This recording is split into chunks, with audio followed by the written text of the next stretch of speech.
Hello, family. Hey, guys. I wanted to come into your space today to share the following with you. So, the single most important gift in the world, in my mind, is the gift of communication. The greatest tool of influence all leaders have is communication. You cannot influence where you cannot communicate.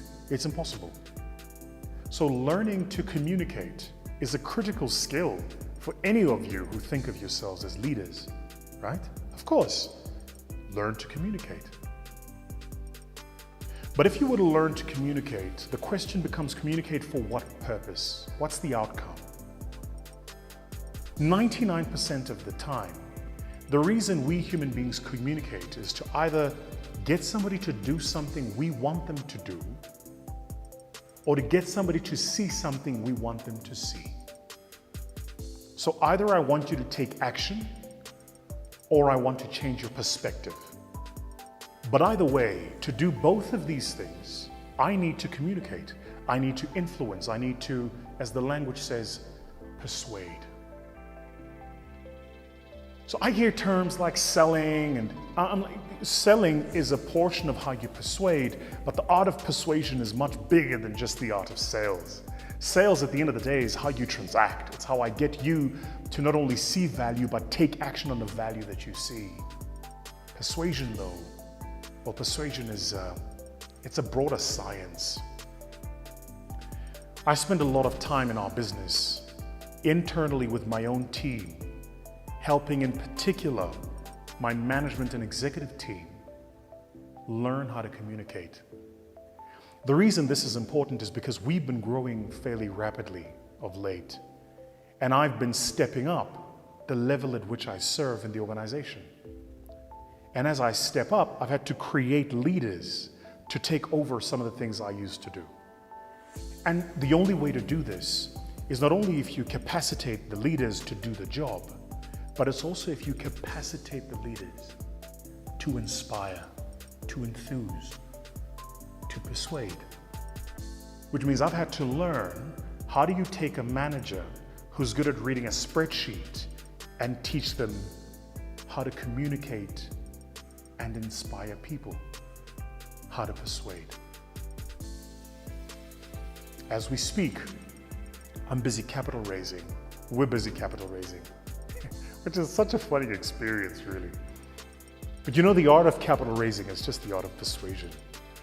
It's getting investors, whether they're institutional LPs, family offices, or high net worth, to see the world the way you see the world and back your thesis. It's persuasion. It's communication. And if there's one thing I'm good at, it is this. If there is a single gift that God has given me, a gift where I genuinely and honestly believe I am unequaled, it's my ability to persuade. But if you were to do it, how would you do it? What's the formula for learning how to communicate? It's actually scientific. There is a process you can follow. And if you follow the process, you'll get the outcome. The first part of that process is to understand motivations. Everybody does something because everybody wants something. We're human beings, we're creatures of incentive. You don't go to the gym and sweat and bust your ass just because you're bored. You go there because somebody served you ads of somebody who looked really good physically, and you bought the picture that if I look like this, I'm going to feel happier. The car you drive is because somebody served you an ad saying if you drive this car, you might be happier. Even the school that you send your kids to, you send them to that school because you either believe it's going to give them the best education, or it prepares them for the future, but everything you believe about the school, you were persuaded, you were told. So there is an implicit motivation for the things you're doing. There are some things we do as human beings where the motivation is clearly explicit. Then there are some things where the motivation is implicit. But make no mistake, there is motivation there. So the first part of learning how to influence and persuade is to be interested in your audience. And not just this, be interested in what's motivating your audience to want to talk to you. So I'm fascinated by you watching this video right now. Why are you watching it? What do you hope to learn? It's a trade-off. You're giving me your time and attention, and I'm serving content, so I'm top of mind in your head right now. But there is a motivation there. The motivation for me is I want to remain top of mind for you. What's the motivation for you? Why are you here? So the first part then of learning how to arc story and how to persuade is to understand the internal implicit motivation of the audience, the person with whom you're dealing, having a conversation. The second thing to understand when you really want to learn how to persuade and influence is intent. So motivation is why people do what they do. Intent is what impact do they want to have. Their true intent, their motive, the outcome they desire. Here is a great way to think of it. My motivation for being a venture capitalist is that I am excited about the future and I love partnering with founders, and I genuinely believe that I can make a difference in working with founders building the future. My intent would be building a better Africa. So once you understand the motivation, the why people do what they do, the intent is then around what is the impact that they want to have. Now you've got to arc these into the conversation with the person, and I'm going to give you an example of how you do that in a minute. The third is what is the end state, the desired outcome, the end state. In the most iconic speech of the 20th century, Martin Luther King said, "I have a dream." In fact, he says, "I have a dream that one day the sons of former slaves and the sons of former slave owners, will they be able to break bread in the table of brotherhood? I have a dream today." What did he say he had? A dream. What was he selling? An end state, a desired outcome. Motivation, why do you do what you do? Intent, what's the impact that you want to have? Desired outcome, where are we going? And why do we want to go there? So how do you arc these then into something that really inspires people? Well, to arc them, you have to base them all on one thing, which is that the cause, as Simon Sinek says, has to be a just cause.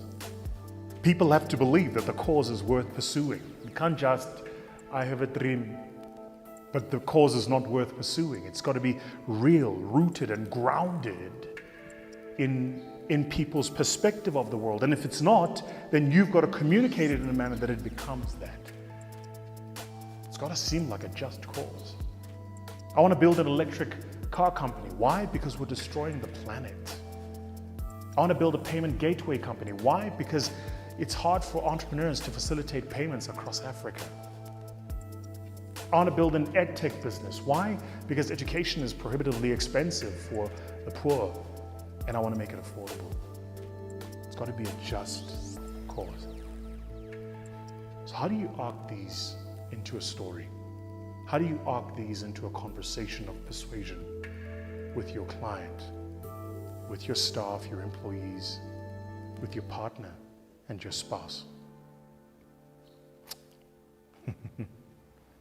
I'm going to give you a live example of something that I did the other day. So I've been recruiting, been looking for somebody who's going to help us with capital raising, which is not an easy thing to do. And typically people who do this are very, very good, very well technically trained, very connected, and have tons amount of opportunity. They can work in many places. But not just this, they're also very expensive. And we're kind of at that hockey stick of our growth curve, right? So we're here, where we're like building up to the future, but we are managing costs, comrades. We are managing costs. So I was talking to a particular candidate, and this candidate, they're like, they've just finished a stint working at one of the leading investment banks in the world. They want to take 3 months sabbatical and really think about their future and where they want to go. They've got an MBA from Waterloo, like smart kid. There's an MBA, I think it's an undergrad from Waterloo, an MBA from, I want to say MIT or something like this. Really, really smart young lady. So we get to the part of the conversation where it's my turn. So she's told me a bit about her. It's my turn to convince her now that she should come and do this with us. And recognize I'm asking her to surrender a decade of her life, because that's how long it's going to take. At least 5 years. And that's if we're in a good innings. So I said the following to her. I said to her, tell me a bit about the place you grew up in Abuja. She's Nigerian. And she starts telling me about this place she grew up in Abuja. And the friends she had and where her friends are now. And I said, when was the last time you went home? She says, no, I go home fairly often. I go visit and I see friends and mom and dad and family and granddad, etc., etc. And I said to her, I said, do you think that Abuja today is the best version of itself? Do you think, given the skills, competencies, and talents of the people that emanate from Abuja, it's the best it can be right now? She said, no, of course not. Come on. I was like, and why not? She said, well, frankly, because the top talent doesn't always enjoy the seats of power to influence things the way it needs to influence them. Like, I said to her, what would you say if I said to you that if you came on board and you helped us do this, one of the things we've got attached to this fund is we're building a leadership foundation, and 20% of the carried interest of this leadership of the fund, 20% of the carried interest is going to be transferred into the leadership foundation, and we're going to use the capital in the foundation to identify, educate, and accelerate young leaders across Africa. Young boys and young girls. We're going to send them into engineering school. We're going to send them into political school, finance school, medicine school, with a single idea that once they complete their education, they must come back into the continent and build it. And then I said to her, and we're not the only ones to do this. There's several other foundations doing this as we speak. The difference is we're not going to wait until we're worth $1 billion in valuation. We're going to start doing it the minute we start making our carried interest. So the reason I need you to come on board, name is Claire. The reason I need you to come on board, Claire, is because I believe you can help us raise capital with the right investors to take us to that point.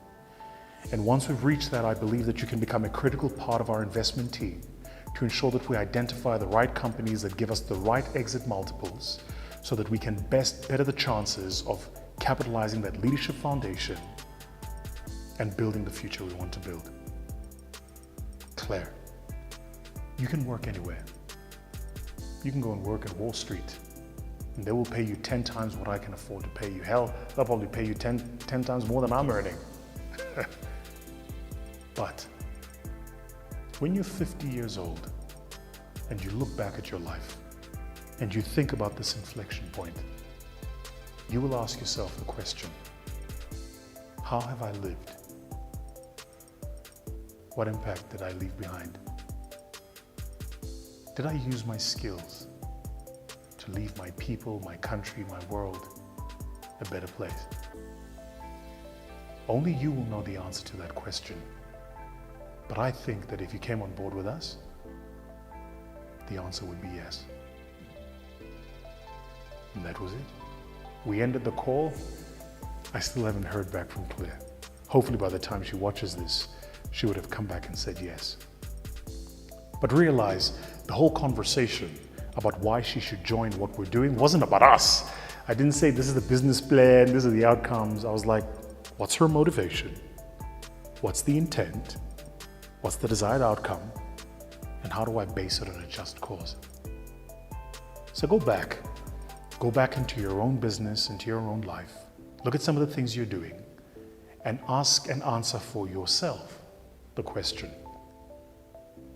motivation, intent, desired outcome, just cause. That's how you persuade. That's how you communicate. That is how you lead.